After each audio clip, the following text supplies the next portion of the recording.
Trump తిక్కకు లెక్కే లేదు. ఆయన మాటలకు అర్థాలే వేరు. ఎప్పుడు ఎలా ఉంటారో తెలీదు. అప్పుడే మోడీ గ్రేట్ లీడర్ అని ప్రశంసలు కురిపిస్తారు. మంచి స్నేహితుడు అంటూనే సుంకాల మోత మోగించారు ట్రంప్. అంతేకాదు రష్యాతో చమురు డీల్ వద్దంటారాయన. కానీ తగ్గేదేలే అంటారు మోడీ. ఇంతకీ ట్రంప్ మోడీ మధ్య ఏం జరుగుతోంది?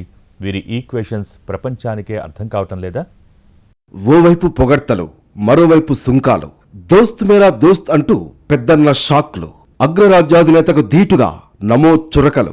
ఇంతకీ ట్రంప్ మోడీ మధ్య ఏం జరుగుతోంది? అమెరికా భారత్ సంబంధాలు ఎలా ఉన్నాయి? ఈక్వేషన్లు ప్రపంచానికి అర్థం కావడం లేదా? ఈయనో రకం, ఆయనో రకం. ఇద్దరికీ ఇద్దరే, ఎవరికీ అర్థం కారు. అమెరికా అధ్యక్షులు ట్రంప్, భారత ప్రధాని నరేంద్ర మోడీ మధ్య ఏం జరుగుతుందో ప్రపంచానికి అర్థం కావడం లేదు. అప్పుడే ట్రంప్ మోడీని ఆకాశానికెత్తుతారు. దోస్త్ మేరా దోస్త్ అంటూనే సుంకాల సెగ పెడతారు. అమెరికా ఫస్ట్ విషయంలో ఆయన నో కాంప్రమైజ్. ఈయన దేశం విషయంలో ఏమాత్రం తగ్గరు. టారిఫ్ల మోతతో భయపెట్టాలని చూసినా డోంట్ కేర్ అంటారు. సుంకాలే కాదు, ఏ విషయంలో ట్రంప్ పప్పులు ఉడకడం లేదు. మోడీ వ్యూహం అస్సలు అర్థం కాక తలపట్టుకుంటున్నారు ట్రంప్. ఓవైపు పొగుడుతూనే మరోవైపు తరచూ షాక్లిస్తున్నారు ట్రంప్. ఒక్క భారత్కే కాదు, ప్రపంచానికంతా ఇంతే. రెండోసారి పగ్గాలు చేపట్టాక ట్రంప్ తిక్కకు లెక్కే లేదు. ఎప్పుడు ఏ దేశంపై ఫైర్ అవుతారో, సుంకాలతో వాత పెడతారో తెలియని సిచ్యుయేషన్. ఏ విషయంలోనైనా తనమాటే నెగ్గాలనే మొండిపట్టు ఎక్కువైంది. ప్రపంచమంతా ఓదారైతే పెద్దన్నది మరో దారి అన్నట్లు తయారైంది. రావడంతోనే డీపోర్టేషన్తో దడపుట్టించారు. వలసలపై ఉక్కుపాదమంటూ విదేశాలు సలసల కాగేలా చేశారు. వీసాల విషయంలో తలతిక్క రూల్స్ తీసుకొచ్చారు. ఆ తర్వాత టారిఫ్లతో టెన్షన్ పెట్టారు. మాట వినని దేశాలపై 25, 50, 100, 200% సుంకాలు అని బెదిరించారు. ఈ విషయాల్లో మిత్రదేశమైన భారత్ను వదలలేదు. అమెరికాలో ఉన్న భారతీయులకు ఎన్నో ట్రబుల్స్ క్రియేట్ చేశారు. చివరకు H1B వీసాల రూల్స్ మార్చి ఇండియాపై భారీ ఎఫెక్ట్ పడేలా చేశారు. అయినా భారత్ ఎక్కడా తగ్గలేదు. మోడీ తనదైన శైలిలో రియాక్ట్ అవుతూ వచ్చారు. సుంకాలకు ట్రంప్ సై అంటుంటే మోడీ నై నై అంటూ ఆన్సర్ ఇస్తున్నారు. ఇష్యూ ఏదైనా ఇంతే. కొన్ని విషయాల్లో భారత్ చూస్తూ ఉంటూ వస్తోంది. మరికొన్ని విషయాల్లో నో కాంప్రమైజ్. ఇంకొన్ని అంశాల్లో రూల్సే ఫాలో అవ్వడమే బెటర్ అనే మాట వినిపించింది. దీంతో భారత్ ఓ పట్టాన ట్రంప్కు అర్థం కావడం లేదు. మోడీ గొప్ప వ్యక్తి, ఆయనకు నేనంటే చాలా ప్రేమ. ట్రంప్ ఎప్పుడూ చెప్పే డైలాగ్ ఇదే. అంతేకాదు, మంచి ఫ్రెండ్ అంటూ కోతలు కోస్తారాయన. అసలు విషయానికి వచ్చేసరికి మాత్రం తన మాటే నెగ్గాలంటారు ట్రంప్. అమెరికాకే ప్రాఫిట్ పొందేలా ఉండాలంటారు. ఇలా పెద్దన్న హుషారు లెక్కలుంటాయి. కానీ ఇక్కడే మోడీ తనదైన రీతిలో రియాక్ట్ అవుతారు. శుతిమెత్తంగానే అమెరికాకు దిమ్మ తిరిగే సమాధానమిస్తారు. కొన్ని ఇష్యూల్లో ఆయన సైలెంట్గా ఉండడం పెద్దన్నకు పిచ్చెక్కిస్తోంది. అసలు తన మాట వింటారా లేదా అనే డౌట్ వచ్చేలా పరిస్థితి కల్పిస్తున్నారు. అయినా ట్రంప్ పంతం ట్రంప్దే. కొన్ని అంశాల్లో భారత్ ప్రమేయం లేకుండా ట్రంప్ మాట్లాడేస్తున్నారు. రష్యా నుంచి చమురు కొనుగోళ్లను భారత్ త్వరలోనే నిలిపివేస్తుందని మోడీ తనతో చెప్పారని ప్రకటించారు.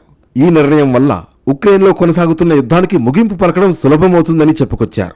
మోడీని గొప్ప వ్యక్తిగా, కాలపరీక్షకు నిలిచిన నేతగా ట్రంప్ ప్రశంసించారు. మోడీ చాలా గొప్ప వ్యక్తి, నేనంటే ఆయనకు ఇష్టం, నాకు ఆయనంటే ఇష్టమని అన్నారు. వెంటనే తన కామెంట్ను సరిదిద్దుకుంటూ ప్రేమ అనే పదాన్ని తప్పుగా అర్థం చేసుకోవద్దు, ఆయన రాజకీయ జీవితాన్ని ఇబ్బందులు పెట్టడం నాకు ఇష్టం లేదు అంటూ సరదాగా వ్యాఖ్యానించారు. భారత్ను ఒక అద్భుతమైన దేశంగా అభివర్ణించిన ట్రంప్ ఒకప్పుడు తరచూ నాయకులు మారే పరిస్థితి ఉండేదని, కానీ మోడీ చాలా కాలంగా స్థిరమైన పాలనను అందిస్తున్నారని కొనియాడారాయన. రష్యా నుంచి చమురు కొనుగోళ్లను ఆపేస్తామని మోడీ తనకు హామీ ఇచ్చారని ట్రంప్ స్పష్టం చేశారు. ఇది వెంటనే సాధ్యం కాకపోవచ్చు, దీనికి కొంత సమయం పడుతుంది, కానీ ఈ ప్రక్రియ త్వరలోనే ముగుస్తుందని వివరించారు. భారత్ కనుక చమురు కొనడం ఆపేస్తే యుద్ధాన్ని ఆపడం మరింత తేలికవుతుందని ఆయన అన్నారు. యుద్ధం ముగిసిన తర్వాత భారత్ మళ్లీ రష్యాతో వ్యాపారం చేసుకోవచ్చని సూచించారు ట్రంప్. గతంలో ఉక్రెయిన్ యుద్ధానికి రష్యాకు భారత్ ఆర్థికంగా సహకరిస్తోందని ఆరోపించిన ట్రంప్ తాజా వ్యాఖ్యలతో ఇరు దేశాల మధ్య సంబంధాలు మెరుగుపడినట్లు సంకేతాలిచ్చారు. కానీ మన దేశం ప్రమేయం లేకుండా ఆయన ఈ ప్రకటన చేశారు. ఇదంతా అబద్ధమని భారత్ క్లారిటీ ఇచ్చింది. మోడీ ట్రంప్ ఫోన్ సంభాషణ జరగలేదని తేల్చి చెప్పింది. రష్యా చమురు విషయంలో మోడీ హామీ ఇచ్చారంటూ ట్రంప్ చేసిన ప్రకటనను భారత విదేశాంగ శాఖ ఖండించింది. ఇద్దరి మధ్య ఫోన్లో ఎలాంటి సంభాషణ జరగలేదని స్పష్టం చేసింది. దేశ అవసరాలు, ప్రయోజనాల కోణంలోనే రష్యా నుంచి ముడి చమురు కొంటున్నామని, ఇందులో మరో మాటకు తావు లేదని తెలిపింది. తమ ఇంధన విధాన నిర్ణయాలకు స్థిరమైన ధరలు, నిరంతరాయమైన సరఫరానే ప్రాతిపదిక అని వివరించింది. మార్కెట్ పరిస్థితులకు అనుగుణంగా ఇంధన దిగుమతుల్లో మార్పులు చేర్పులు చేసుకుంటున్నామని చెప్పింది.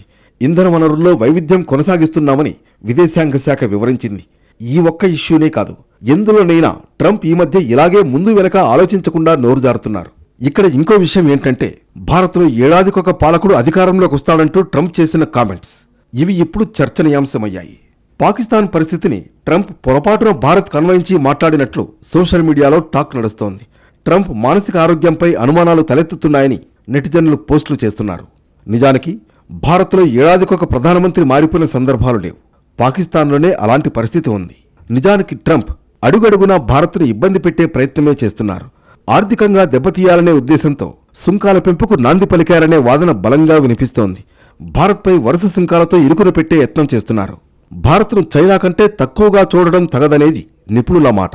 చైనా కంటే అధికంగా భారత్పై సుంకాలు విధించడమే ఇప్పుడు ప్రపంచవ్యాప్తంగా హాట్ టాపిక్ అయింది. కొన్ని దశాబ్దాలుగా అమెరికాకు మిత్రదేశంగా ఉన్న భారత్ పట్ల ట్రంప్ ఎందుకిలా వ్యవహరిస్తున్నారో ఎవరికీ అర్థం కావడం లేదు. భారత్ను ఆర్థికంగా ఎదగకుండా చూడాలని ట్రంప్ చేస్తున్నారా అనేది బిగ్ క్వశ్చన్. అదే సమయంలో భారత్పై ట్రంప్ వైఖరి పట్ల అటు అమెరికాలోనే పలువురు పెద్ద ఎత్తున విమర్శలు గుప్పించారు. ఇప్పుడు దాన్ని సరిదిద్దుకోవాలనే ప్రయత్నం యుఎస్ నుంచి జరుగుతున్నట్లే కనబడుతోంది. ఈ మధ్య అమెరికా మాజీ దౌత్యవేత్త, రాజకీయ నాయకుడు మిచెల్ బామ్గార్ట్నర్ అమెరికా భారత్ల మైత్రి తిరిగి గాడిలో పడుతుందనే ఆశాభావం వ్యక్తం చేశారు. ట్రంప్కు భారత్ అంటే చాలా గౌరవమని, ప్రధాని మోడీ అంటే అంతకంటే గౌరవమంటూ స్పష్టం చేశారు. ఏ రకంగా భారత్ను డొనాల్డ్ ట్రంప్ గౌరవిస్తున్నారో చెప్పకపోయినా త్వరలోనే ఇరు దేశాల మధ్య సంబంధాలు తిరిగి యథాస్థితికి వస్తాయని జోస్యం చెప్పారు. ట్రంప్ వైఖరిపై చాలా కాలం ఓపిక పట్టిన భారత్ ఇప్పుడు మాటల యుద్ధాన్ని ఆరంభించింది. అటు కేంద్ర ప్రభుత్వంలోని పెద్దలు అవకాశం దొరికినప్పుడల్లా ట్రంప్ను టార్గెట్ చేస్తూ విమర్శల డోస్ పెంచారు. ప్రధానంగా రష్యాతో బంధాన్ని చెడగొట్టాలని చూసిన ట్రంప్కు భారత్ అనూహ్య షాక్ ఇచ్చింది. తమకు దేశ ప్రయోజనాలే ముఖ్యమని, అందుకు రష్యాతో చమురు కొనుగోలులో ఎటువంటి మార్పు ఉండబోదనే సంకేతాలు పంపింది. దీంతో ట్రంప్కు నోట్లో వెలక్కాయ పడినట్లయింది. ప్రస్తుతం నేరుగా మాట్లాడకుండా రాజీ చేసుకునే మంత్రాన్ని అమలు చేసుకునేందుకు రెడీ అవుతున్నారనేది పరిస్థితులను చూస్తే తెలుస్తోంది. అమెరికాతో ట్రేడ్ డీల్ ఇప్పటికీ కొలిక్కి రాలేదు. అంతా మోడీ చేతుల్లోనే ఉందంటోంది అగ్రరాజ్యం. మరి ట్రంప్ను మోడీ కలుస్తారా, లేదా ఈ నెల 26న ఏం జరగబోతోంది? ఇరు దేశాల అధినేతల మధ్య చర్చలు సానుకూలంగా సాగుతాయా? దెబ్బతిన్న సంబంధాలు మెరుగుపడతాయా? ఇప్పటిదాకా ఏం జరిగింది? భవిష్యత్తులో ఏం జరగబోతోంది? తింగరి ట్రంప్ టోటల్ డిఫరెంట్. ఆయనది విచిత్రమైన మనస్తత్వం. ఎప్పుడెలా ఉంటారో, ఏ నిర్ణయం తీసుకుంటారో ఎవరికీ అర్థం కాదు. అందితే జుట్టు, అందకపోతే కాళ్లు పట్టుకునే రకం. ఆయన ఎవరితో ఏం చేసినా అతి తెలివిగా వ్యవహరిస్తారు. గతంలోనూ ప్రధాని మోడీని తన ఫ్రెండ్ అంటూనే మరోవైపు అంతర్జాతీయంగా ఇండియాను తక్కువ చేస్తూ కాంట్రవర్సీ కామెంట్లు చేశారు. అంతేకాదు 50% టారిఫ్లు విధించి మన దేశ విదేశాంగ వ్యాపార వాణిజ్యాన్ని దెబ్బకొడుతూ ట్రంప్ చేస్తున్న చర్యలు ఇండియాకు ఎన్నో సమస్యలు తెచ్చిపెట్టాయి. భారత్ రష్యా నుంచి చమురు కొనుగోలు చేస్తున్న దానిపై ఆగ్రహించిన ట్రంప్ సర్కార్ ఒక్కసారిగా మన దేశంపై 25% దిగుమతి సుంకాలను విధించింది. తర్వాత దీన్ని డబుల్ చేసి 50%కు చేర్చింది. ఇటీవల భారతీయుల వాటా ఎక్కువగా ఉన్న H-1B వీసా దరఖాస్తు ఫీజును అక్కడ ఏకంగా $1,00,000కు పెంచారు ట్రంప్. ఇంకా వేర్వేరు సుంకాలు విధిస్తున్నారు. కొంతకాలంగా భారత్పై అక్కసు వెళ్లగక్కుతున్నారు ట్రంప్. రష్యా నుంచి చమురు కొనుగోలు చేస్తుందనే సాకుతో భారత్పై అదనపు సుంకాల భారాన్ని మోపారు. ఈ క్రమంలోనే భారత్ అమెరికా సంబంధాలు కొంతమేర దెబ్బతిన్నాయి. ఇటీవల చైనా వేదికగా జరిగిన షాంఘై సహకార సంస్థ సదస్సులో మోడీ, పుతిన్, జిన్పింగ్లు కలిసి కనిపించడం ఆయనకు నచ్చలేదు. భారత్ రష్యాలను అమెరికా కోల్పోయిందని, అవి రెండు చైనా చీకటి వలయంలో చిక్కుకున్నాయని ట్రంప్ ట్రూత్ సోషల్లో పోస్ట్ పెట్టారు. ఆ మూడు దేశాలు సుసంపన్న భవితవ్యం కలిగి ఉండాలని వ్యంగ్యాస్త్రాలు సంధించారు. మోడీ, పుతిన్, జిన్పింగ్ కలిసి ఉన్న ఫోటోను కూడా షేర్ చేశారు. భారత్ రష్యాలకు దూరమయ్యామన్న ట్రంప్ పోస్టుపై మీడియా ప్రశ్నించగా ఆయన స్పందించారు. రష్యా నుంచి భారత్ పెద్ద మొత్తంలో చమురు కొనుగోలు చేస్తోందన్నారు. అది తనను చాలా నిరాశపరిచిందన్నారు. అక్కడి చమురు కొనుగోలు చేయొద్దని భారత్కు చెప్పానన్నారు. వెనక్కి తగ్గకపోవడంతో భారత దిగుమతులపై పెద్ద మొత్తంలో టారిఫ్లు కూడా విధించాలని చెప్పుకొచ్చారు ట్రంప్. తాను విధించిన 50% సుంకాలు చాలా ఎక్కువని అంగీకరించారు. మోడీతో రిలేషన్స్పై మరోసారి ప్రస్తావించారు ట్రంప్. తాను ఎల్లప్పుడూ మోడీతో స్నేహంగా ఉంటానని, ఆయన గొప్ప ప్రధానమంత్రి అని ప్రశంసించారు. భారతదేశంతో సంబంధాలను పునరుద్ధరించడానికి సిద్ధంగా ఉన్నారా అనే ప్రశ్నపై ట్రంప్ రియాక్ట్ అయ్యారు. ఎల్లప్పుడూ అదే కోరుకుంటాను, మోడీతో స్నేహితుడిగా ఉంటాను. ఆయన ఒక గొప్ప ప్రధానమంత్రి, కానీ ఈ ప్రత్యేక సందర్భంలో ఆయన చేస్తున్నది తనకు నచ్చలేదని చెప్పుకొచ్చారు ట్రంప్. అయితే భారతదేశం, అమెరికాల మధ్య సంబంధం చాలా ప్రత్యేకమైనది. దీని గురించి ఆందోళన చెందాల్సిన అవసరం లేదు అని స్పష్టం చేశారాయన. ట్రంప్ చేసిన కామెంట్స్పై భారత ప్రధాని మోడీ స్పందించారు. ట్రంప్ భావాలను ఇరు దేశాల సంబంధంపై సానుకూల అంచనాను తాను ఎంతో అభినందిస్తున్నానని పోస్ట్ చేశారు. కానీ తర్వాత ట్రంప్ ఏమాత్రం మారలేదు. టైం వచ్చినప్పుడల్లా భారత్ను ఇబ్బంది పెట్టేలా వ్యవహరిస్తూనే ఉన్నారు. ఇక యుద్ధాల విషయంలో ట్రంప్ మాటలకు అంతే లేదు. 7 యుద్ధాలు ఆపారంటారు. ఇందులో జరగని యుద్ధాలను కూడా తన ఖాతాలో వేసుకున్నారు ఆయన. ఇదంతా నోబెల్ కోసం చేసిన గిమ్మిక్కులే అయినా భారత్ పాక్ వార్ తానే ఆపానని పదే పదే చెప్పడం భారత్కు ఏమాత్రం నచ్చడం లేదు. అది ఎలా ఆగిందో ప్రపంచానికి తెలుసు. అయినా క్రెడిట్ కొట్టేసేందుకు ట్రంప్ తెగ ట్రై చేస్తూనే ఉన్నారు. ట్రంప్ ప్రమేయం లేదు, పాక్ కాళ్లబేరానికి వచ్చిందని భారత్ ఎన్నోసార్లు చెప్పింది. అయినా ఆయన చెవికెక్కడం లేదు. అప్పట్లో ఇదే విషయంలో డొనాల్డ్ ట్రంప్కు ఫోన్ చేసిన మోడీ ఆయనకు ఝలక్ ఇచ్చారు. పెహల్గాం ఉగ్రదాడి తర్వాత పాకిస్తాన్పై భారత్ ఆపరేషన్ సింధూర్ చేపట్టింది. పాక్లోని ఉగ్రవాద శిబిరాలు, ఎయిర్ బేస్లను టార్గెట్ చేసుకుని ఇండియన్ ఎయిర్ ఫోర్స్ పక్కాగా దాడులు చేసింది. అదే సమయంలో పాకిస్తాన్ చేసిన ప్రతి దాడులను సమర్థవంతంగా తిప్పికొట్టింది. ఆ తర్వాత 2 దేశాల మధ్య కాల్పుల విరమణ ఒప్పందానికి వచ్చాయి. ఈ క్రమంలోనే తాను చెప్పడం వల్లే భారత్ పాకిస్తాన్ యుద్ధాన్ని ఆపేశాయని, భారత్ పాకిస్తాన్ మధ్య కాల్పుల విరమణ ఒప్పందం కుదిరిందని ఇప్పటికే సమయం వచ్చిన ప్రతిసారి ట్రంప్ చెప్పుకుంటున్నారు. కానీ కేంద్ర ప్రభుత్వం మాత్రం పాకిస్తాన్ విషయంలో మూడో దేశం మధ్యవర్తిత్వం ఏమీ లేదని తేల్చి చెప్పింది. స్వయంగా మోడీ స్పందించారు. భారత్ పాక్ మధ్య ఒప్పందంలో అమెరికా ప్రమేయం లేదని తేల్చి చెప్పారు. భారత్ పాక్ యుద్ధాన్ని ఆపానని ట్రంప్ పదే పదే చెబుతున్నారు. ఈ వాదనను తోసిపుచ్చారు మోడీ. అంతేకాదు, నోబెల్కు నామినేట్ చేస్తారని ఊహిస్తే షాక్ ఇచ్చారు. మరోవైపు పాక్తో ట్రంప్ అంటకాగటం భారత్కు ఏమాత్రం నచ్చటం లేదు. దీనికి కౌంటర్గా రష్యా, చైనాతో బంధాన్ని మరింత బలోపేతం దిశగా మోడీ ప్రయత్నాలు చేశారు. భారతీయ వస్తువులపై టారిఫ్ వడ్డన, H1B వీసా పెంపుతో భారత్ అమెరికా సంబంధాలు మరింత దెబ్బతినే పరిస్థితులు ఏర్పడ్డాయి. ఈ పరిణామాలు అక్కడి ప్రవాస భారతీయుల్లో ఆందోళనలు రేకెత్తిస్తున్నాయి. ఈ క్రమంలో 19 మంది కాంగ్రెస్ సభ్యుల బృందం ఓ విజ్ఞప్తి చేసింది. భారతదేశం అమెరికా మధ్య దెబ్బతిన్న సంబంధాలను సరిచేయడానికి భారీ సుంకాల్ని ఉపసంహరించుకోవాలని కోరింది. కీలకమైన భాగస్వామ్యాన్ని పునరుద్ధరించడానికి చర్యలు తీసుకోవాలని కోరింది. భారత్ కూడా ఇదే కోరుకుంటోంది. కానీ ట్రంప్ ఎందుకు వింటారు? దీన్ని అసలే పట్టించుకోరు. రష్యాతో కుదుర్చుకున్న చమురు ఒప్పందం వల్ల భారత్పై ట్రంప్ కక్షగట్టారా, లేక ఇంకేదైనా కారణం ఉందా అంటే పైకి ట్రంప్ చెబుతున్న సాకు మాత్రమే. అసలు కారణం వేరే ఉంది. ట్రంప్కు డబ్బు ఆశ అంటున్నారు అమెరికా తరఫున గతంలో జపాన్లో రాయబారిగా పనిచేసిన రెహమ్ ఇమ్మాన్యుయల్. భారత్తో సత్సంబంధాలను ట్రంప్ తన అహంకారంతో నాశనం చేశారని ఫైర్ అయ్యారు. భారత్ పాక్ యుద్ధాన్ని తానే ఆపేశారని చెప్పుకున్నారు ట్రంప్. కానీ భారత ప్రధాని మోడీ ఆ వాదనను తోసిపుచ్చారు. దీంతో ట్రంప్కు ఎక్కడలేని కోపం వచ్చింది. ఆయన ఊహించింది వేరు. యుద్ధం ఆపింది తనేనని చెబుతూ తనను మోడీ నోబెల్కు నామినేట్ చేస్తారని ఊహించారు ట్రంప్. కానీ అది జరగలేదు. అక్కడి నుంచి ఆయన భారత్పై అక్కసు వెళ్లగక్కుతున్నారు. మరోవైపు పాకిస్తాన్ ట్రంప్ను నోబెల్కు నామినేట్ చేసింది. దీంతో ఆ దేశంతో ఆయన అంటకాగుతున్నారు. పాక్తో ఇటీవల అమెరికా కుదుర్చుకున్న వాణిజ్య ఒప్పందాల వల్ల ట్రంప్ కుటుంబానికి బాగా లబ్ధి చేకూరుతోంది. ట్రంప్ కొడుకు, అమెరికాలోని అతిపెద్ద రియల్ ఎస్టేట్ వ్యాపారి విట్కాఫ్ కొడుకు ఇద్దరు పాకిస్తాన్లో క్రిప్టో కౌన్సిల్ను స్థాపించారు. దాని ద్వారా వచ్చే డబ్బుకు ట్రంప్ ఆశపడ్డారని టాక్. ఈ ఏడాది ఏప్రిల్లో ఈ సంస్థతో పాకిస్తాన్ వ్యాపార లావాదేవీలను చేసుకుంది. Donald Trump junior, Eric Trump, Jared Kushner వాటాలను కలిగి ఉన్న ఈ సంస్థ ద్వారా ట్రంప్కు ప్రత్యక్ష మేలు జరుగుతుంది. ట్రంప్ అత్యాశకు పోయి భారత్ను శత్రువుగా చేసుకున్నారని, దీనివల్ల అమెరికా భారీ మూల్యం చెల్లించుకుంటుందని అంటున్నారు రెహమ్ ఇమ్మాన్యుయల్. అదే సమయంలో రష్యా, చైనాలకు అమెరికా ఒక అవకాశాన్నిచ్చిందని అంటున్నారు.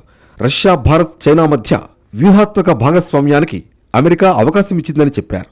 దీనివల్ల అమెరికాకు రాబోయే రోజుల్లో మరింత నష్టం జరుగుతుందని ఆయన చెప్పుకొచ్చారు. వాస్తవానికి అమెరికా ప్రతీకార సుంకాలతో భారత్కు తీవ్ర నష్టం జరుగుతుందని ప్రపంచ దేశాలు ఊహించాయి. కానీ ఈ విషయంలో అమెరికా ముందు భారత్ సాగిలపడలేదు. అంతేకాదు, రష్యాతో డీల్ను కూడా క్యాన్సిల్ చేసుకోలేదు. దీంతో అమెరికా మరింత దూకుడుగా వ్యవహరిస్తోంది. ఫలితంగా అంతర్జాతీయంగా ప్రత్యామ్నాయ మార్గాలను అన్వేషించడం మొదలుపెట్టింది భారత్.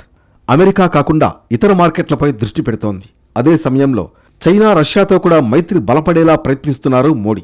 ఇది కూడా అమెరికాకు నష్టమే. మోడీ, ట్రంప్ మధ్య సాన్నిహిత్యంపై ఒకప్పుడు ఓ లెవెల్లో ఉండేది. హౌడీ మోడీ, నమస్తే ట్రంప్ వంటి కార్యక్రమాల నుంచి పెద్ద వేదికలపై ఒకరినొకరు ప్రశంసించుకోవడం దాకా ఈ బంధం ప్రత్యేక గుర్తింపు పొందింది. కానీ ప్రస్తుత పరిస్థితి అలా లేదు. వ్యక్తిగత సంబంధం, సాన్నిహిత్యం పోయిందని స్పష్టంగా తెలుస్తోంది. మరోవైపు భారత్పై కఠినంగా వ్యవహరిస్తూనే పాకిస్తాన్ పట్ల అనుకూల వైఖరిని ప్రదర్శిస్తోంది అమెరికా. పాకిస్తాన్కు అదనపు ఆర్థిక సాయం అందించడం, ఆ దేశ పౌరులకు వీసాల మంజూరులో గణనీయమైన పెరుగుదల, చమురు క్షేత్రాల అభివృద్ధికి ఒప్పందాలు కుదుర్చుకోవడం అలాగే సుంకాన్ని 19% తగ్గించడం వంటి చర్యలు తీసుకుంది అమెరికా. అగ్రరాజ్యం నుంచి పాకిస్తాన్కు అందుతున్న ఆర్థిక సాయం అంచనాల కంటే ఎక్కువగా ఉంది. ఇది కూడా భారత్కు నచ్చడం లేదు. ఈ విషయంలో ట్రంప్ ఎత్తులకు మోడీ పై ఎత్తులు వేస్తున్నారు. రష్యా, చైనాలతో చెలిమిని పెంచుకుంటూ తగ్గేదేలే అంటూ సంకేతాలిస్తున్నారు.